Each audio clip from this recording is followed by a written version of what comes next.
Hi guys! Gandang tanghali po sa inyo. Ano lang natin. Ako ay isang security guard since 2007 hanggang 2022. Pinagmamalaki ko ang aking naging trabaho. Hindi ko kinahiya. Kung ano man yung task na ibinigay sa akin, gagampanan ko po.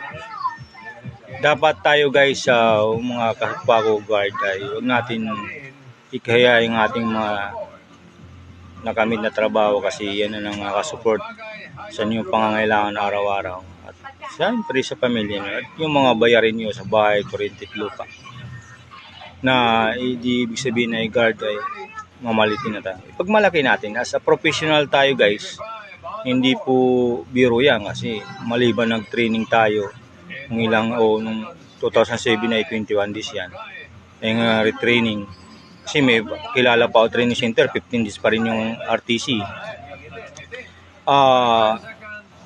Huwag natin kasi mga requirements di biro, government mga requirements and so on din pagka punta tayo krami, gastos na naman marami. Kaya wag natin hayaan na yung isasabi na gwardiya lang tayo. Hayaan natin sila. Kaya guys, kung nagustuhan po, i-share po sa mga kasamaan para